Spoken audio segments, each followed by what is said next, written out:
Baik, Assalamualaikum warahmatullahi wabarakatuh. Selamat pagi anak-anak, bagaimana kabarnya? Semoga kalian tetap sehat dan selalu dalam lindungannya. Baiklah, pada video pembelajaran kali ini kita akan membahas mengenai sistem reproduksi pada hewan. Nah, secara umum, reproduksi pada hewan itu dapat dibagi menjadi dua, yakni reproduksi vegetatif atau aseksual dan reproduksi generatif atau seksual. Nah, yang pertama kita akan membahas mengenai reproduksi aseksual pada hewan.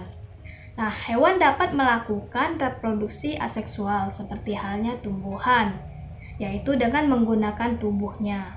Nah, berikut ini beberapa reproduksi hewan secara aseksual. Yang pertama adalah membentuk tunas. Hewan tertentu dapat membentuk tunas untuk menghasilkan keturunan. Contoh hewan yang melakukan reproduksi dengan cara membentuk tunas yaitu Hydra, Porifera, dan Coelenterata. Kemudian yang kedua yaitu fragmentasi. Nah, fragmentasi merupakan pematahan atau pemotongan tubuh induk menjadi dua bagian atau lebih. Nah, selanjutnya terjadi tahap regenerasi, yaitu setiap potongan tubuh induk tersebut membentuk bagian tubuh lain yang tidak ada pada bagian tubuh tersebut. Nah, pada akhirnya setiap potongan tubuh akan membentuk individu baru dengan memiliki tubuh yang lengkap. Contoh hewan yang dapat melakukan fragmentasi adalah planaria. Nah, yang ketiga adalah parthenogenesis. Nah, parthenogenesis berasal dari bahasa Yunani, yaitu parthenos yang berarti virgin atau perawan, dan genesis yang berarti pembuatan. Nah, parthenogenesis ini merupakan pertumbuhan dan perkembangan embrio tanpa dibuahi oleh pejantan. Contoh hewan yang dapat melakukan reproduksi secara parthenogenesis ini adalah lebah, semut, tawon, kutu daun, dan kutu air. Kemudian selanjutnya yaitu reproduksi seksual pada hewan. Nah, sebagian besar hewan bereproduksi secara seksual. Reproduksi seksual ini terjadi melalui proses perkawinan antara hewan jantan dan hewan betina. Nah, melalui proses ini akan terjadi proses fertilisasi, yaitu proses peleburan inti sel sperma dan inti sel telur. Nah, proses fertilisasi ini akan menghasilkan zigot. Selanjutnya, zigot akan berkembang menjadi embrio atau calon anak. Dan pada tahap selanjutnya, embrio akan berkembang menjadi individu baru.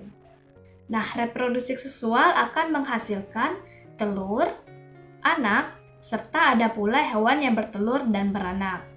Nah, berdasarkan cara perkembangan embrionya, hewan bereproduksi seksual dibagi menjadi 3, yaitu hewan pipipar, hewan opopipar, dan hewan opopipipar. Yang pertama yaitu hewan pipipar. Nah, pipipar adalah salah satu cara perkembangbiakan dengan melahirkan. Umumnya terjadi pada mamalia atau hewan yang menyusui.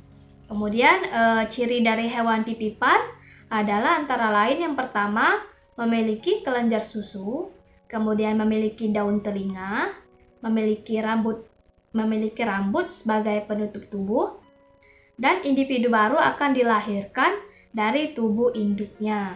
Nah, contoh hewan pipipar adalah kera, gajah, kuda, sapi, dan sebagainya. Selanjutnya yaitu hewan opipar.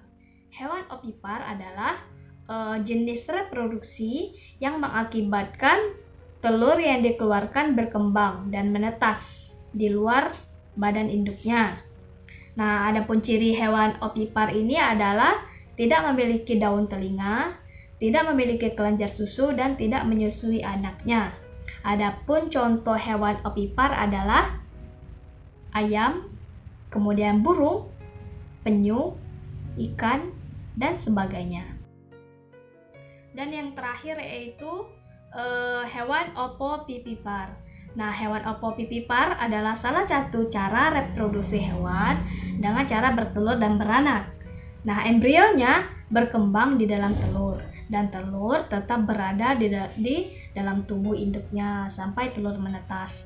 Beberapa contoh hewan ovovivipar adalah ikan hiu, ikan pari, buaya, ikan gapi, dan beberapa jenis ular.